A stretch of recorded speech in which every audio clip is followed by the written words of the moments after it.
আমাদের গ্রামে যখনই কোনো মেয়ের বিয়ে হতো তখন তার বিয়ের 2 দিন আগে তাকে আমার বাবার কাছে মাথার ম্যাসাজ করাতে হতো। যে মেয়ে ম্যাসাজ করিয়ে নিত তার বৈবাহিক জীবন সুখের হতো। আমার বাবা মেয়েটির ম্যাসাজ ঘরের বন্ধ এবং অন্ধকার ঘরে করত, যেখানে কেউই যেতে পারত না। একদিন আমি লুকিয়ে দেখলাম যে বাবা কিভাবে ম্যাসাজ করে এবং তা দেখেই আমার পায়ের তলার মাটি সরে যায়। আমি দেখলাম আমার নাম মিনু। আমি আমার মা বাবার একমাত্র সন্তান ছিলাম। আমি এবং আমার মা বাবার সাথে আমার দাদুও থাকতেন। আসলে আমি যখন ছোট ছিলাম তখনই আমার ঠাকুমার মৃত্যু হয়েছিল। তারপর থেকে দাদু আমাদের সাথে থাকতেন। অবশ্যই আমার দাদু সেরকম বয়স ছিল না, কারণ তিনি নিজের পুরো শরীরের যত্ন খুব ভালোভাবে নিতেন। আর এমনিতেও আমার বাবার খুব ছোট বয়সে বিয়ে হয়ে গিয়েছিল, আর ওনার কম বয়সে আমি জন্ম নিয়েছিলাম, যে কারণে ওনার বয়স খুব বেশি ছিল না। আমার দাদুর কাছে অনেক সম্পত্তি ছিল, অনেক বড় বড় ব্যবসার সাথে সাথে অনেক বড় বড় দোকানও চলত, যার কারণে আমাদের ঘরে কখনো টাকা পয়সার দিক থেকে কমতি হয়নি। আমাদের পুরো বাড়ি এতই বড় ছিল যে পুরো গ্রাম তার মধ্যে এঁটে যেত।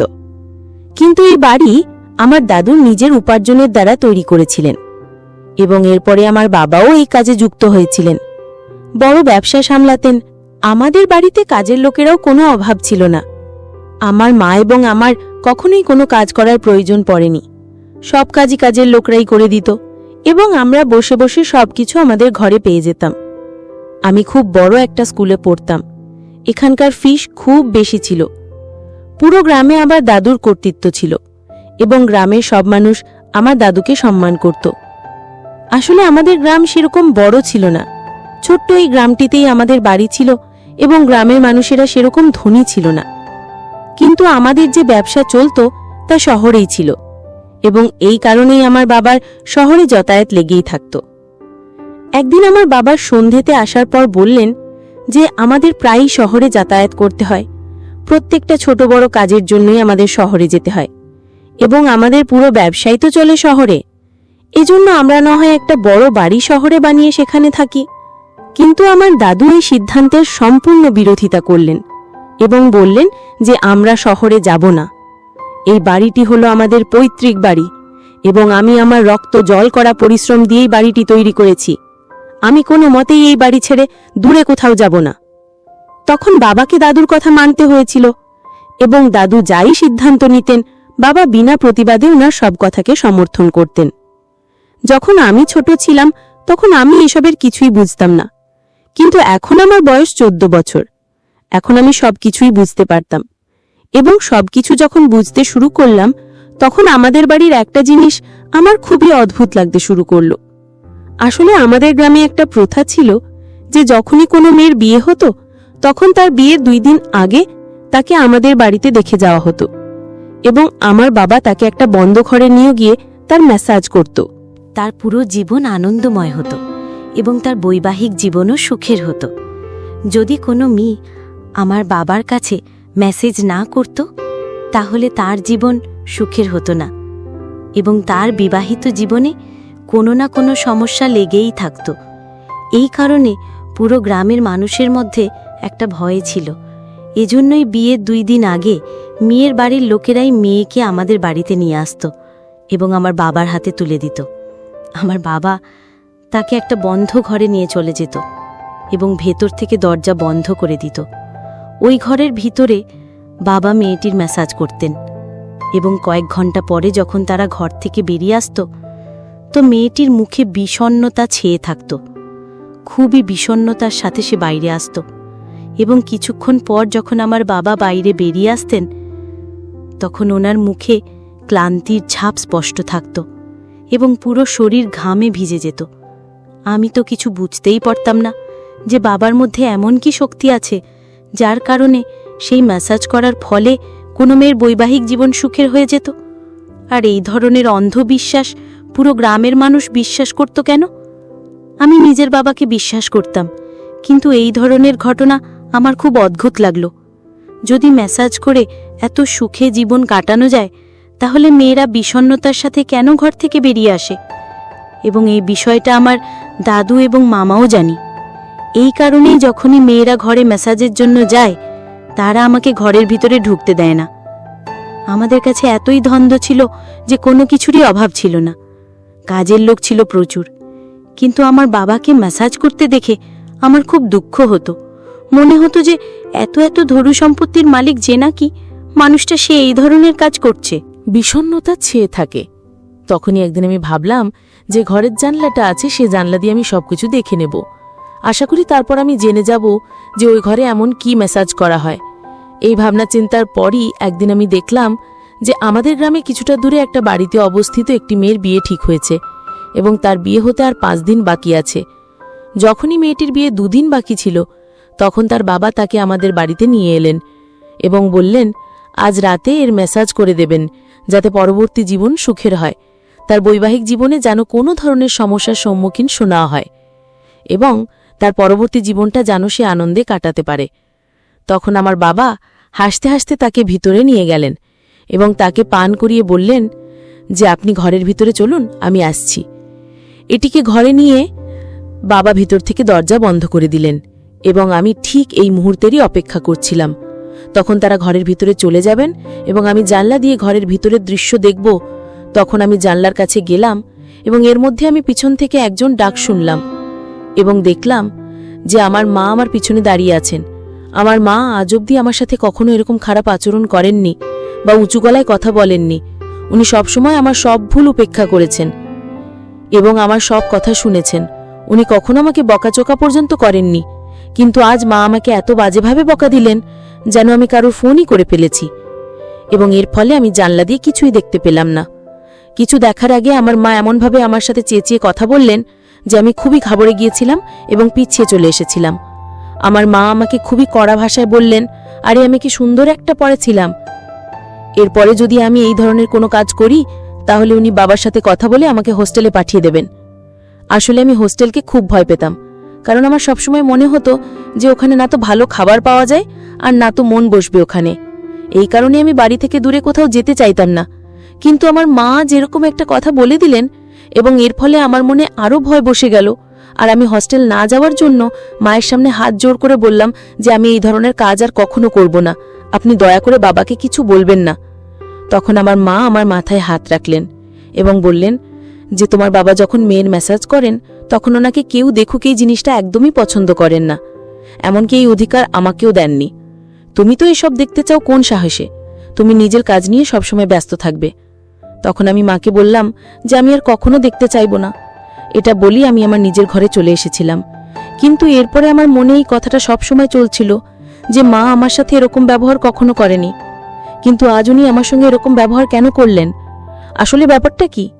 আমি যদি এটা মেনেও নিই যে মাসাজ হয়, তাহলে ওনার এমন মাসাজ হয় কেউ ঘরের আশেপাশেও করতে পারবে না। আর যদি ওনার মাসাজের এতই সততা থাকে, তাহলে তিনি এরকম নিষেধাজ্ঞা আরোপ কেন করেন? এরপরে তো আমার মনে নানা রকমের প্রশ্ন আসতে থাকে। আমি চেয়েও সেসব প্রশ্নের উত্তর নিজের মনকে দিতে পারিনি। আমরা সারাদিন শুধু এটাই মনে হতো, যেভাবেই হোক এই প্রশ্নের উত্তরগুলো আমাকে খুঁজে বের করতে হবে। তখনই আমার মনে হলো যে যখনই মেয়েটির বিয়ে হবে তখন তো আমরা যাব, তখন না হয় ওই মেয়েটির থেকে জিজ্ঞেস করে নেব যে আসলে হয়টা কি। 2 দিন পর মেয়েটির বিয়েতে আমাদের আমন্ত্রণ জানানো হয়েছিল এবং আমরা সবাই তার বিয়েতে গিয়েছিলাম।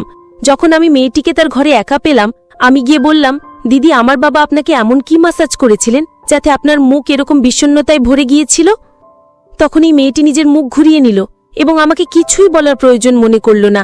আমি অনেকক্ষণ ধরে তার সাথে কথা বলার চেষ্টা করছিলাম, কিন্তু মেয়েটি আমাকে কিছু বলা তো দূর, নিজের মুখ পর্যন্ত খুলতে চাইনি। তখন আমি দুঃখিত তার ঘর থেকে বেরিয়ে এলাম। আমি কিছুই বুঝতে পারছিলাম না যে আমি আমার প্রশ্নের উত্তরগুলো কিভাবে পাবো। হয়তো তখন আমার মনে সন্দেহ দানা বাঁধতে শুরু করলো যে নিশ্চয়ই আমার বাবা ওই মেয়েগুলোর সাথে কোনো খারাপ কাজ করে, না হলে মেয়েরা মাসাজ করতে গিয়ে এত দুঃখী হয়ে কেন বেরিয়ে আসে। কিন্তু আমি এসব প্রশ্নের উত্তর কাকেই বা জিজ্ঞেস করতাম? যেদিন আমি এসব দেখার চেষ্টা করেছিলাম সেদিন মা আমাকে বারণ করে দিলেন। এখন তো আমি দেখতে পারবো না জানালার বাইরে থেকে, আর বাবাকে জিজ্ঞেস করা তো প্রশ্নই ওঠে না। এরপর আমি যত বড় হতে লাগলাম, বাবার এই কাজের জন্য ওনার প্রতি আমার দিনের পর দিন ঘৃণা বেড়ে যেতে লাগলো। আমার মন শুধু এটাই বলতো যে আমার বাবা মাসাজের নাম করে মেয়েদের সাথে জোর করেন, উনি মেয়েদের প্রতি সামান্য দয়া পর্যন্ত করেন না। এরপর আমি বাবাকে সম্পূর্ণ ঘৃণা করতে শুরু করেছিলাম। আমি তো এটাও স্বীকার করতে চাইতাম না যে উনি আমার বাবা। যেমনভাবে আমি ওনার সাথে ছোটবেলায় মিশেছি, নিজের সব কথা আমি ওনার সঙ্গে শেয়ার করেছি, কিন্তু এখন তো আমি ওনার সাথে কথা বলতে পছন্দ করি না। যখন আমার বাবা আমার সাথে কথা বলার চেষ্টা করতেন তখনই কোনো না কোনো বাহানা বানিয়ে তার থেকে দূরে চলে যেতাম, কারণ আমি ওনাতে সম্পূর্ণভাবে ঘৃণা করতাম যে উনি মেয়েদের অসহায়তার সুযোগ নিতেন। এই গ্রামে অন্ধবিশ্বাস এমনভাবে জাঁকিয়ে বসেছিল যে তারা মনে করতো আমার বাবার হাতে জাদু আছে, তো মেয়েদের মাসাজ করাতেই তাদের বৈবাহিক জীবন সুখের হয়ে যাচ্ছে, এবং এই রোগের কারণেই তারা নিজেদের মেয়েদের আমার বাবার এখানে ছেড়ে যায়, এবং আমার বাবা সেই সুযোগ নেই মেয়েদের সাথে না জানি কি করে, আর বেচারা মেয়েরা চেয়েও কিছু বলতে পারে না। আমি সবকিছু জানার জন্য এতটাই উদ্গ্রীব হয়ে পড়েছিলাম, আমি সিদ্ধান্ত নিয়ে ফেলেছিলাম যে আমাকে জানতে হবে যে আসলে সেই মেয়েদের সাথে ঠিক কি হয়। তখন আমি ভেবে ফেললাম যে ঘরে না হয় আমি লুকিয়ে বসে থাকবো এবং সব গোপনীয়তা সম্বন্ধে জেনে নেব। তখন এই সিদ্ধান্ত নিয়ে ফেলি যে এটাই করতে হবে। তখনই আমার মা বাবার ভয় আমার মনে এলো যে ওনারা যদি এসব জানতে পারেন তাহলে রেগে গিয়ে আমাকে হস্টেলে পাঠিয়ে দিলে তখন কি হবে, তখন আমি কি করব। কিন্তু আমার তখন এটা মনে হলো যে এরপরও তার আমার সাথে যা খুশি করুন, যাই করুন না কেন, আসল সত্যিটা তো আমি জেনেই ছাড়বো, আমাকে সত্যিটা জানতেই হবে। আর যদি আমি সত্যিটা না জানতে পারি, না জানি বাবার কত মেয়ের সর্বনাশ করে ফেলবেন। এরপর এইসব ভেবেই এই প্ল্যান বানালাম যে এরপর যখন কোনো মেয়ের বিয়ে হবে তখন সে আমাদের বাড়িতে নিশ্চয়ই আসবে মাসাজের জন্য। সে ঘরে ঢোকার আগেই আমি তার ঘরে গিয়ে লুকিয়ে বসে থাকবো, এবং তারপরে ঘরে যা হবে আমি নিজের চোখে সব দেখব, এবং বাবার এই নোংরা দিকটা আমি সকলের সামনে নিয়ে আসব। তখনই আমার মায়ের কথা মনে পড়লো যে মা বাবাকে কতটাই না বিশ্বাস করে মাসাজে যাতে কোনো ধরনের বিঘ্ন না ঘটে তার জন্য উনি আমাকে বকতেই পারেন, এবং এতটাই খেয়াল রাখেন যাতে সেই ঘরের আশেপাশেও কেউ না যায়। বিচারি আমার মা জানেই না যে বাবা মাসাজের নাম করে ঠিক কি করে। যেভাবে উনি নজর রাখেন যাতে ঘরের আশেপাশে কেউ না যায়, উনি তা জানেন না, উনি আসলে পাপ করছেন। আমি তো বরাবরই মেয়েদের পরিবারের কথা ভাবছিলাম, ওদের কি সামান্য বুদ্ধি নেই যে আমাদের ঘরে মেয়েদের মাসাজ করতে পাঠিয়ে দেয়? ওদের কি এইটুকু বুদ্ধিটুকুও নেই যে মাসাজের মাধ্যমে কারোর কখনো জীবন সুন্দর হয়ে উঠতে পারে না? জীবন তো সুন্দর হয় কপাল ভালো থাকলে, এবং যদি বাচ্চাদের ঠিকঠাক সংস্কার শেখানো যায়। এর সাথে মাসাজের কি সম্পর্ক? কিন্তু যাই হোক, সব মানুষদের তো আমি এসব বোঝাতে পারবো না, তাই আমি ভাবলাম যে আগে পুরো ঘটনাটা নিজে জেনে নিই যে আসলে ঘরের ভিতরে হয়টা কি। আমি ঘুমিয়ে পড়লাম এবং ভাবলাম যে এর পরের বারও আসল ঘটনাটা স্পষ্ট হয়ে যাবে, কিন্তু আমি এটা ভাবতে পারিনি যে এত তাড়াতাড়ি সে এসে যাবে। সকালে উঠে আমি জানতে পারলাম যে আমাদের গ্রামে আরো একটি বিয়ে হবে, এবং মেয়েটি বিয়ের কথা পাকা হয়ে গেছে, আর তার বিয়ের আর মাত্র 10 দিন বাকি আছে। এরপর তুমি আগ্রহের সঙ্গে অপেক্ষা করতে লাগলাম যে তার বিয়ের তারিখ এগিয়ে আসার জন্য, কারণ বিয়ের তারিখ এগিয়ে এলেই তাকে আমাদের বাড়িতে মাসাজের জন্য পাঠানো হবে। এর ফলে আমি আমার বাবার নোংরা দিকটা সম্বন্ধে জানতে পারবো, এবং সকলকে বাবার রহস্যের ব্যাপারে জানাতে পারবো, তো তাকে শাস্তি দেওয়াতে পারবো, আর বাবার প্রতি আমার মনে যে ঘৃণা রয়েছে সেটাও প্রকাশ করতে পারবো। যাই হোক, এই খুশিতেই আমি অপেক্ষা করতে লাগলাম যে মেয়েটি কবে আসবে আমাদের বাড়িতে মেসাজ করানোর জন্য, এবং কখন আমি সবকিছু জানতে পারবো। দিনগুলো খুব তাড়াতাড়ি পেরিয়ে গেল, এবং মেয়েটির বাবা মেয়েটিকে আমাদের ঘরে মেসাজের জন্য ঘরে ছেড়ে গেল। এবার তোমাকে সবকিছু সম্বন্ধে জানতে হবে। এর জন্য আমি আগে থেকেই প্ল্যান বানিয়ে নিয়েছিলাম। তোমাকে বললাম যে আজ আমার মাথায় খুব যন্ত্রণা করছে, এর জন্য আমি তাড়াতাড়ি শুতে চাই। মায়ের মনে হলো যে আমার তো সত্যিই শরীর খারাপ, তাই তিনি আমাকে ঔষধ দুধ দিয়ে চলে গেলেন। আমি ওই সব টাকা আমার পকেটে ভরলাম এবং দুধ খেয়ে নিজের ঘরে গেলাম। তারপর আমার বিছানার উপর বালিশগুলোকে সাজিয়ে রেখে তার উপর চাদর পেতে দিলাম, তাতে সবার মনে হয় যে আমি ঘুমাচ্ছি, এবং এই সুযোগে আমি চলে গেলাম। বাবা মেয়েটিকে নিয়ে ঘরের মধ্যে যাওয়ার আগেই আমি ঘরে চলে গেলাম এবং লুকিয়ে বসে পড়লাম। ঘরটি সুন্দর করে সাজানো গোছানো ছিল। তখনই আমার নজর পড়ল পেছনের দরজার দিকে। এর আগে আমি জানতামই না যে ঘরের পেছনে একটা দরজা আছে। কিন্তু যাই হোক, আমাকে ম্যাসাজের ব্যাপারে সবকিছু দেখতে হতো, তাই আমি আর ধৈর্য ধরে সেখানে বসে রইলাম।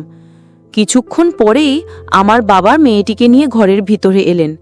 বাবা মেয়েটিকে ঘরে নিয়ে আসার পর পেছনের দরজা খুলে দিলেন। পেছনের দরজা খোলার সাথে সাথে আমি যা দেখলাম সেটা দেখেই তো আমার আত্মা কেঁপে উঠল। আমি দেখলাম যে আমার দাদু সেই দরজা দিয়ে ভিতরে ঢোকেন এবং মেয়েটিকে ধরে পেছনের দরজার দিকে নিয়ে যেতে থাকেন। আমি আর ধৈর্য ধরে রাখতে পারলাম না, হঠাৎ আমি ঘরের বাইরে বেরিয়ে পড়লাম। আমাকে দেখে ওরা দুজনে ঘাবড়ে গেল এবং বাবা রেগে আমার দিকে তাকালো। তখনই আমি খুব জোরে জোরে চিৎকার করতে শুরু করলাম, এবং তার ফলে আমার মা ঘরের ভিতরে চলে গেলেন। তখন আমি মাকে বলে দিলাম যে আপনি জানেনও না এই মানুষগুলোর ভিতরে কি করে। আমার মা আমাকে চুপ করাতে করাতে বললেন যে উনি জানেন যে ঘরে কি হয়। তখন আমি বললাম যে আমি পুরো গ্রামের মানুষকে চিৎকার করে বলে দেব যদি আপনারা আমাকে সত্যিটা না বলেন। এরপর আমার বাবা মাথা নিচু করে দাঁড়িয়ে রইলেন এবং তার চোখ থেকে টপটপ করে জল পড়ছিল। যে মেয়েটি মাসাজের জন্য এসেছিল সে দাদুর কাছে থেকে হাত ছাড়িয়ে দূরে দাঁড়িয়ে রইল এবং পেছনের দরজা দিয়ে পালিয়ে গিয়ে সমগ্র গ্রামের মানুষকে জড়ো করে নিয়ে এলো। এরপর আমার দাদু নিচে মেঝেতে বসে পড়লেন এবং চোখে জল এনে বলতে লাগলেন যে সবাই আমাকে ক্ষমা করে দাও। এরপরে উনি আর কিছুই বললেন না। আসল ঘটনাটা কেউ কিছু বুঝতে পারছিল না। তখন আমার বাবা বলতে শুরু করলেন যে আসলে আমি কোনো ম্যাসাজ করি না। আমার বাবার এরকম স্বভাব, কোনো মেয়ের বিয়ের আগে তিনি তার সাথে সম্পর্ক করতে আগ্রহ রাখেন। তাই উনি প্ল্যান বানিয়েছিলেন যে পুরো গ্রামে এই রেওয়াজ তৈরি করা যায়, যাতে বিয়ের আগে মেয়েরা আমার কাছে ম্যাসাজ করায় তাদের জীবনে সুখ আনার জন্য। এরপরে উনি জোর জবরদস্তিভাবে আমাকে দিয়ে এই কাজটা করাতে থাকেন। আমি চেয়েও এই কাজটা বন্ধ করতে পারিনি। আমার বাবা সবসময় আমাকে বকে ধমকে বাধ্য করতেন যাতে আমি মেয়েদের ম্যাসাজের জন্য ঘরে নিয়ে আসি, এবং বাবা এরপর মেয়েদের ধরে পেছনের দরজা দিয়ে বাগানে নিয়ে গিয়ে তাদের সাথে সম্পর্ক তৈরি করতেন এবং ধমকে সকলকে চুপ করিয়ে রাখতেন যাতে তারা এই ঘটনা কাউকে না বলে, তাহলে তিনি তাকে এবং তার পরিবারের সকলকে প্রাণে মেরে ফেলবেন। এরপর মেয়েটির যেখানে বিয়ে ঠিক হতো তাদেরকে প্রচুর সম্পত্তি দিতেন যাতে তারা মেয়েটিকে সবসময় খুশি রাখে।